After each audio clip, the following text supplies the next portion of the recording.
A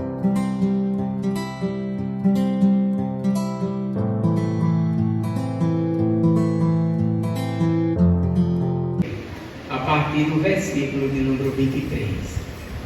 Geralmente a gente escuta isso, mas o nosso irmão presbítero João Figueiredo, ele foi muito feliz em colocar uma leitura mais extensa, começando desde o versículo de número 17. Porque o verso 17, ele começa, o apóstolo Paulo, ele começa fazendo ali uma exposição, porque as pessoas elas não estavam tendo um discernimento correto da importância da ceia do Senhor. Eles se encontravam pela festa, a festa água, a festa do amor, aonde a gente dá para entender que eles faziam um banquete, não era simplesmente semelhante à ceia, mas eles, da mesma forma que eles faziam ali aquele banquete, que era, diga-se de passagem, de forma muito desordenada, porque parece que havia ali um partidarismo, aqueles que tinham mais condições. O nosso presbítero Santos, ele já disse que tinha um que levava só a rapadura, outro levava o filé mignon, mas quem levava a rapadura não repartia com quem levava o filé mignon. Parece que ali tinha uma divisão e não tinha o mesmo pensamento, a mesma comunhão. E quando chegava a hora da ceia, a hora de fato participar do corpo de Cristo, aquelas pessoas não sabiam fazer distinção ou diferenciação do que era aquele banquete de água, aquela festa do amor, para o que de fato era a ceia que simbolizava ali o sacrifício de Cristo na cruz do Calvário por aquele povo lá de Coríntios. E às vezes, irmão, nós corremos esse mesmo risco. Hoje nós temos a Bíblia, naquela época nós podemos entender que aquele povo, eles não tinham o entendimento que a gente tem hoje, ou pelo menos que a gente deveria ter. Hoje a gente temos o Novo Testamento, por exemplo, todo pronto, com versículos, com pontos, com tudo perfeito para o nosso entendimento. Então, se a gente olharmos para hoje, para olhar para a falta de entendimento daquele povo, a gente hoje é para ter bem mais entendimento. E não é para a gente estar hoje aqui ceando, quando eu falo hoje no século XXI, sem ter o verdadeiro discernimento do que de fato é a ceia do Senhor.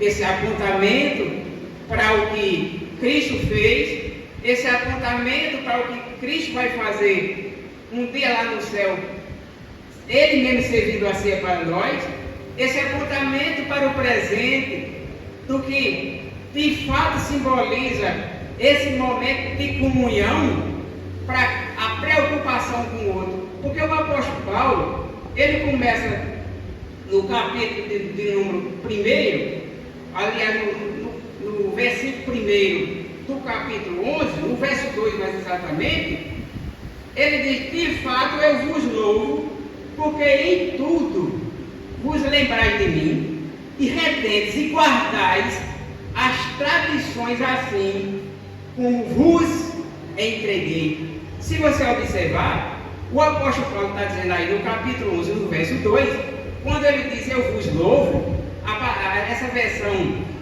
a gente não dá para entender com mais perfeição, mas a palavra louvo aí é aprovo. Ficaria mais ou menos assim: de fato eu vos aprovo em tudo, vos lembrai de mim e retendes e guardais as tradições assim como vos entreguei. Aquilo que Paulo tinha entregado à igreja de Corinto, os ensinamentos, as tradições bíblicas, não é as tradições aqui que a gente conhece na atualidade, mas Paulo está dizendo aqui que nesse sentido deles lembrarem dele, deles guardarem essa tradição que Paulo tinha entregado, o apóstolo está dizendo: nisso eu vos aprovo. Quando ele diz eu vos louvo, ele está: nisso eu vos aprovo.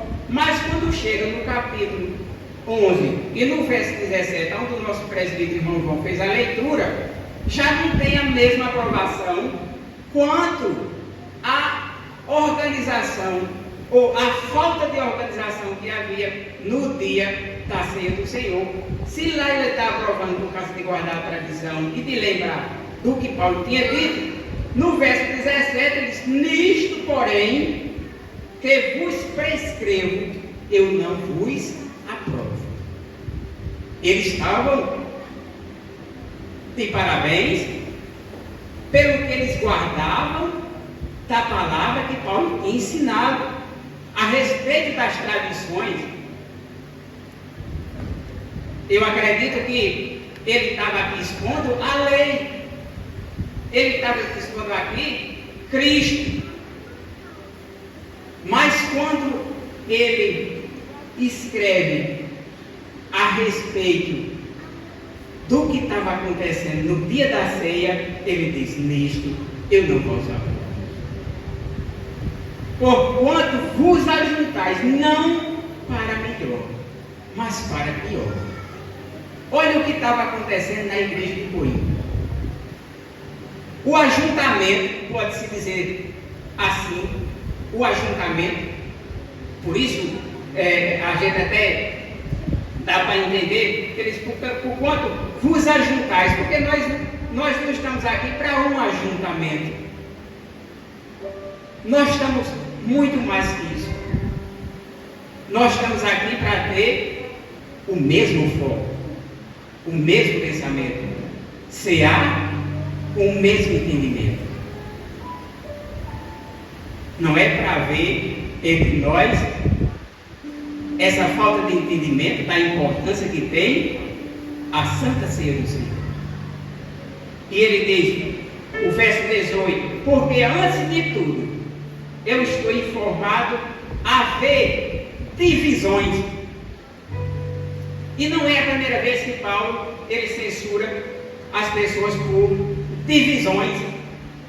Nessa mesma carta, escrevendo aos Coríntios, no capítulo 1, no verso 10, ele chega a rogar, no verso número 10 do capítulo 1.